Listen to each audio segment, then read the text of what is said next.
Nós vamos falar sobre Jesus, o profeta designado por Deus. Atos 3, a partir do versículo 20, diz assim a palavra: a fim de que da presença do Senhor venham tempos de refrigério e que envie ele o Cristo, que já vos foi designado, Jesus, ao qual é necessário que o céu receba até aos tempos da restauração de todas as coisas, de que Deus falou por boca dos seus santos profetas desde a antiguidade. Disse, na verdade, Moisés: o Senhor Deus vos suscitará dentre vossos irmãos um profeta semelhante a mim. A ele ouvireis em tudo quanto vos disser. Acontecerá que toda alma que não ouvir a esse profeta será exterminado do meio do povo. E todos os profetas, a começar com Samuel, assim como todos quantos depois falaram, também anunciaram estes dias. Vós sois os filhos dos profetas e da aliança que Deus estabeleceu com vossos pais, dizendo a Abraão: na verdade, na tua descendência serão abençoadas todas as nações da terra. Tendo Deus ressuscitado o seu servo, enviou primeiramente a vós outros para vos abençoar, no sentido de que cada um se aparte das suas perversidades. Amém.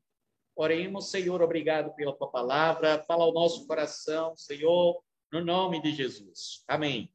Podeis assentar. Como anunciei, Jesus, o profeta designado por Deus.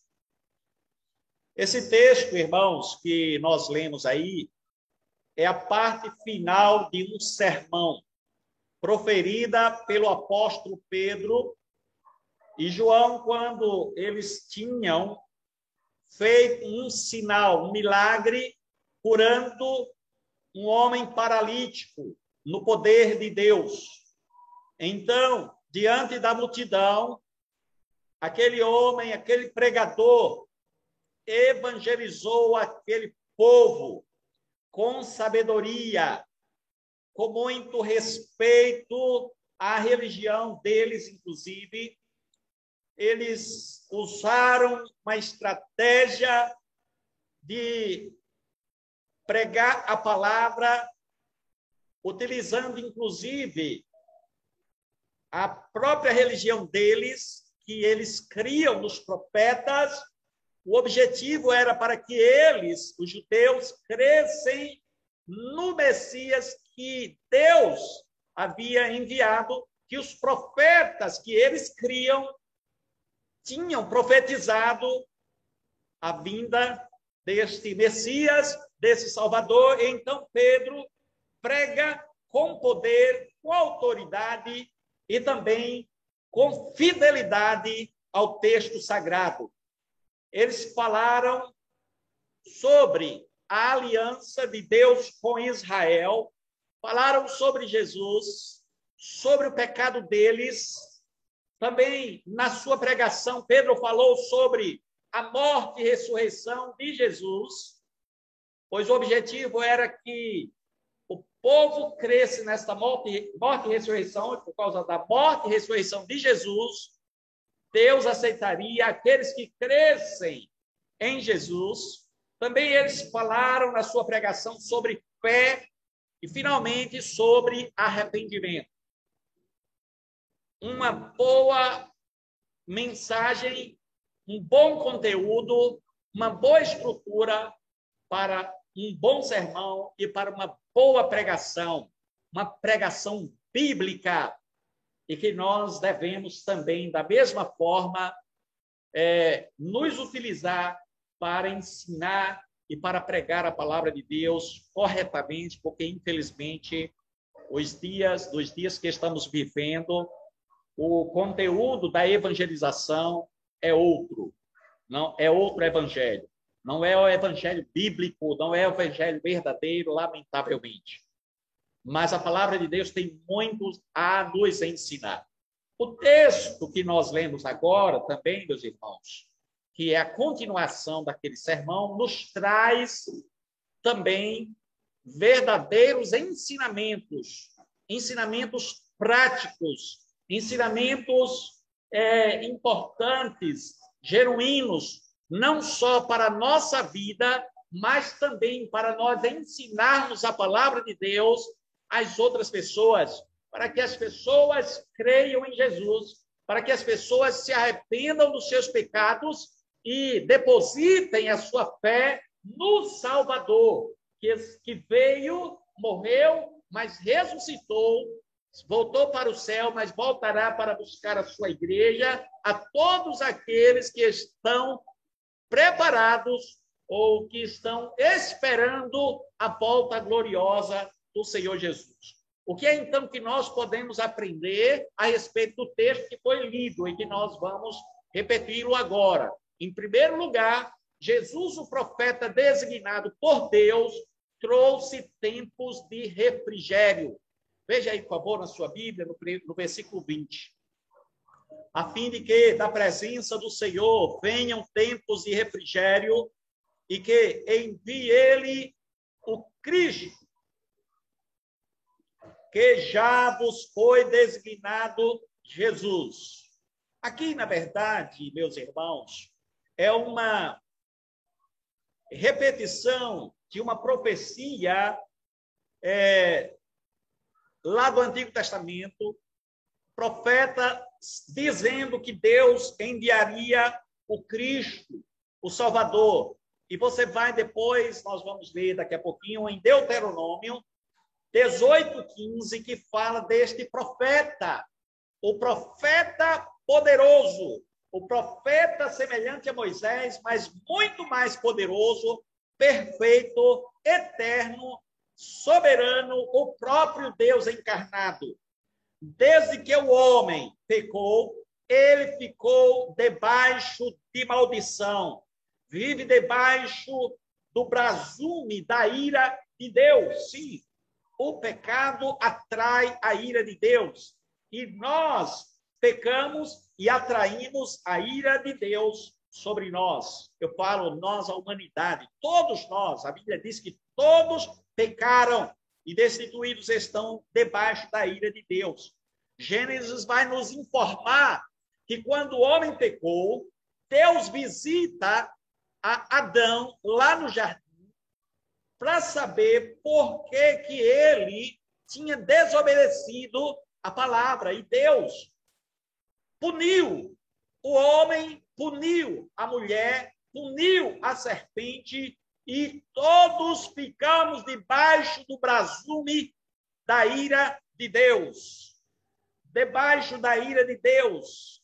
Aí o Senhor diz: em fadigas obterás dela o sustento durante os dias da tua vida, falando para o homem.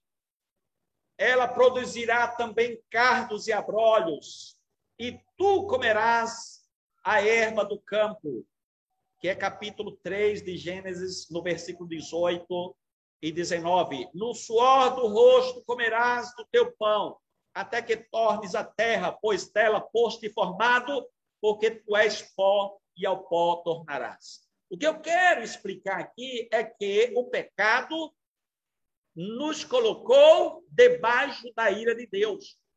Por outro lado, quando alguém crê em Jesus, quando alguém confia no Salvador, no profeta de Deus, designado por Deus, que é o mesmo Jesus, essa pessoa agora sai de debaixo desta ira, deste brasume, da ira de Deus.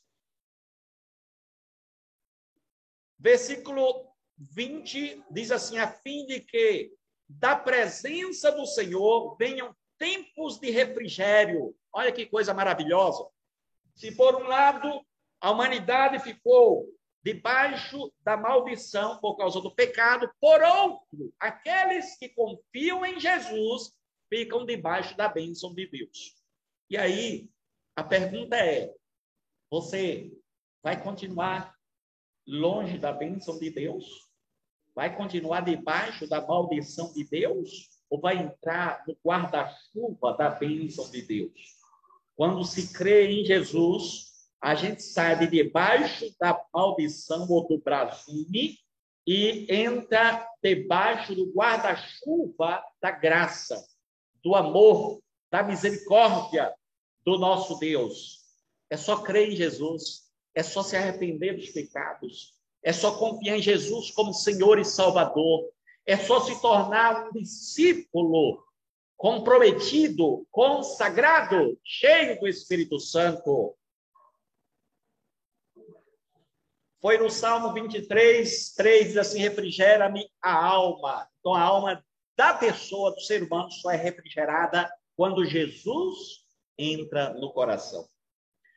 A alma do ser humano, ela, enquanto não encontra Cristo, ela está perdida. O homem está perdido. Quando eu falo alma, é o homem, é o ser completo. Está longe, afastado do Senhor. Mas quando encontra Cristo, essa pessoa passa a desfrutar de um refrigério na sua alma.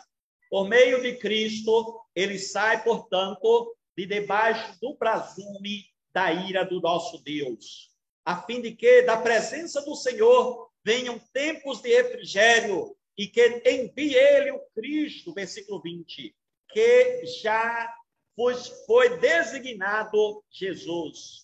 O Senhor Jesus já foi enviado, o Senhor Jesus já veio, ele já morreu numa cruz para pagar os nossos pecados. O que nos resta agora é confiarmos inteiramente na sua graça e desta forma nós passamos a viver numa grande expectativa da sua volta gloriosa. Segundo lugar, meus irmãos, Jesus, o profeta designado por Deus, foi para o céu até a restauração de todas as coisas. Por favor, veja aí no versículo 21. Diz assim: ao qual é necessário que o céu receba até aos tempos da restauração de todas as coisas de que Deus falou por boca dos seus santos profetas desde a antiguidade. Portanto, o que nós podemos entender aqui é que Jesus, o profeta designado por Deus, ele foi para o céu, mas voltará. Esta ida para o céu é até a restauração de todas as coisas. Deus vai restaurar tudo. Deus vai criar novos céus e nova terra, onde habita a justiça. O Senhor Jesus Cristo voltará para nos buscar. O Senhor foi para o céu, mas ele foi preparar um lugar para o seu povo, para nós, como ele mesmo havia dito.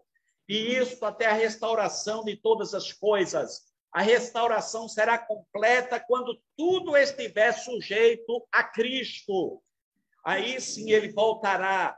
1 Coríntios 15, 24, diz assim a palavra: e então virá o fim, quando ele entregar o reino ao Deus e Pai, quando houver destruído todo o principado, bem como toda potestade e poder, então nosso Redentor há de voltar, porque ele vai entregar tudo plenamente perfeito ao Pai, este Deus bendito, glorioso e maravilhoso. Terceiro e último lugar, Jesus, o profeta designado por Deus, deve ser ouvido e obedecido incondicionalmente. Olha lá no versículo 22. Disse, na verdade, Moisés: o Senhor Deus vos suscitará dentre vossos irmãos um profeta semelhante a mim. A ele ouvireis em tudo quanto vos disser. Portanto, o texto aqui nos informa que o Senhor Deus levantaria um profeta semelhante a mim. Quem falou isso foi Moisés. Então, aqui nós temos uma profecia. Esta profecia já se cumpriu? Já se cumpriu. Em quem? Em Jesus. Ele é o profeta maior. o profeta por excelência, o profeta verdadeiro, íntegro, poderoso, o Senhor dos senhores, o Senhor Jesus Cristo, um profeta semelhante a mim. Moisés era um profeta fiel a Deus, comprometido com a palavra de Deus, com a obra de Deus, com o povo de Deus, e Deus haveria de levantar um profeta semelhante a Moisés, e esse profeta foi Jesus. É claro que o Senhor Jesus Cristo superou em muito a Moisés, porque o nosso Redentor nunca falhou. Embora os judeus adorassem, por assim dizer, a Moisés, foi Jesus o único digno de adoração. O profeta verdadeiro, por excelência, foi o nosso Redentor, o Senhor Jesus Cristo. A ele ouvireis, disse Moisés, em tudo quanto vos disser, e quem não ouvir será eliminado. Esta foi a maldição daqueles que não quisessem dar ouvidos ao profeta verdadeiro, ao Senhor dos senhores, o Senhor Jesus Cristo. Está lá no versículo 23. Acontecerá que toda alma que não ouvir a esse profeta será exterminado do meio do povo. Percebe como são palavras muito fortes? Não dá ouvidos a Jesus é maldição. Maldição para a sua vida. Vamos obedecer. Está profetizado que quem não ouvisse a este profeta, que não obedecesse, estaria traindo maldição para a sua própria vida. E é interessante que no Novo Testamento diz assim, ó, quem não ama ao Senhor, que seja amaldiçoado. Você já viu esse texto na Bíblia? Quem não ama o Senhor, que seja amaldiçoado. Maranata, vem nosso Senhor. É claro que eu estou lendo aqui na linguagem de hoje, mas tem na sua Bíblia. 1 aos Coríntios 16, 22. Você vai encontrar lá.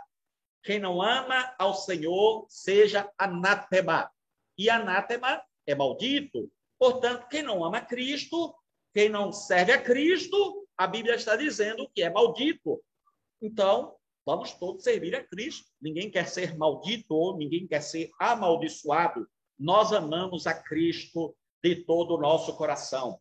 Os profetas anunciaram a sua vinda, a vinda desse profeta maior. Olha como diz lá no versículo 24. E todos os profetas, a começar com Samuel, assim como todos quantos depois falaram, também anunciaram estes dias. Você percebe que Jesus é chamado de profeta, mas ele é objeto de todas as profecias de todos os outros profetas. Todos os outros profetas, você vai olhar lá, todos os profetas, sem exceção, no Antigo Testamento, profetizaram a respeito do Senhor Jesus Cristo, porque ele é o profeta maior, o profeta por excelência. E Moisés disse, na verdade, ele disse assim, lá em Deuteronômio 18:15, o Senhor teu Deus te suscitará um profeta do meio de ti, de teus irmãos, semelhante a mim, a ele ouvirás. E é justamente esta citação que Pedro está fazendo.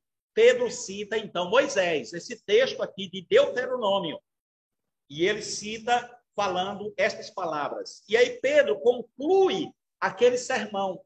Ele conclui com as seguintes palavras. Veja aí, por favor, para a gente concluir também. Versículos 25 e 26.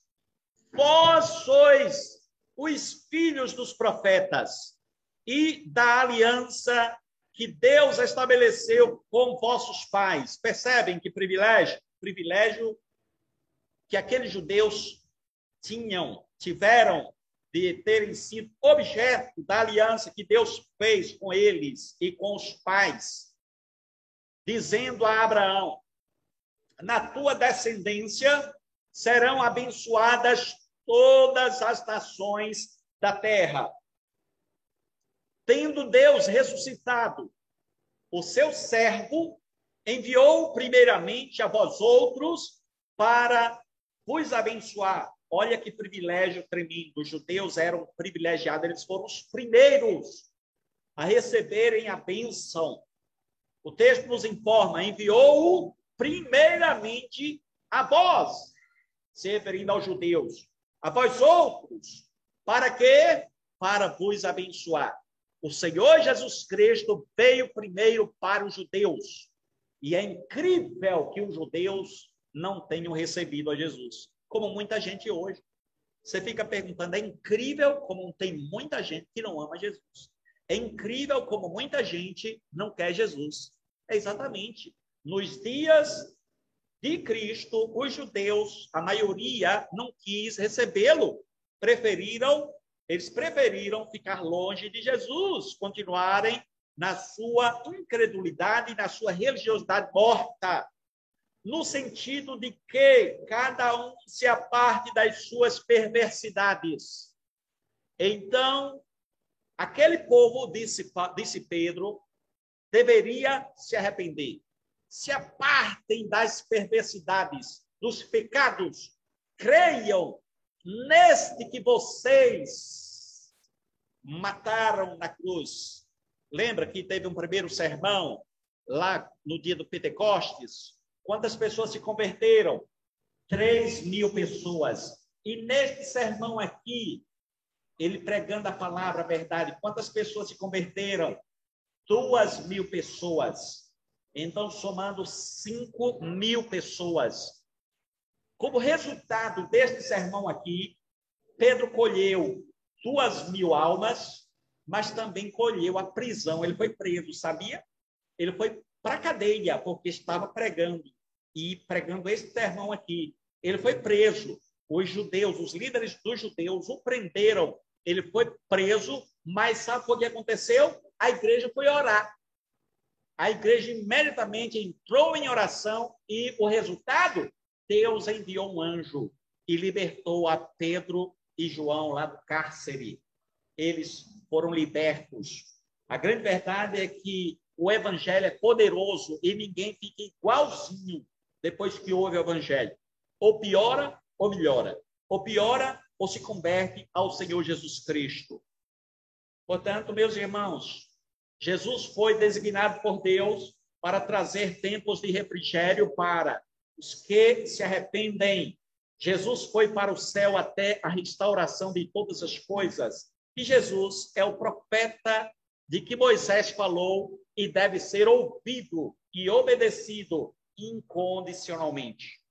Porque tem gente que diz, eu só obedeço se, se, e por aí vai. Ou seja, a pessoa só obedece a Jesus se ela for beneficiada, se for melhor para ela e assim por diante. Mas não é assim. A gente deve obedecê-lo incondicionalmente, porque ele pode e obedece quem tem juízo. Baixe sua cabeça, vamos orar, falar ao Senhor. Muito obrigado, Senhor, pela tua palavra. Muitíssimo obrigado. Queremos te agradecer porque nós podemos aprender, Senhor Deus, a riqueza, a beleza da tua maravilhosa palavra. Obrigado porque, Senhor, aquele sermão poderoso pregado ali, naqueles dias, dos primeiros dias da igreja primitiva, chegou até nós hoje. E sabendo que Jesus, o nosso Salvador, foi o profeta de que Moisés tinha falado, e este profeta deveria ser ouvido, nós queremos dizer, nós queremos declarar que nós ouvimos, que nós obedecemos integralmente ao nosso Senhor e ao nosso Redentor. Pedimos que o Senhor nos ajude. Reconhecemos a nossa limitação e a nossa fraqueza, Senhor. Porque muitas vezes nós queremos fazer a nossa vontade e não a vontade do nosso Salvador. Nos ajuda a sermos obedientes, comprometidos, consagrados, cheios da tua graça e do Espírito Santo. Abençoa o teu povo, abençoa a tua igreja, Senhor, mais e mais. Nós oramos gratos, pedindo tudo isso, Senhor, em nome daquele que vive e reina para sempre, o nosso Senhor Jesus Cristo. Amém.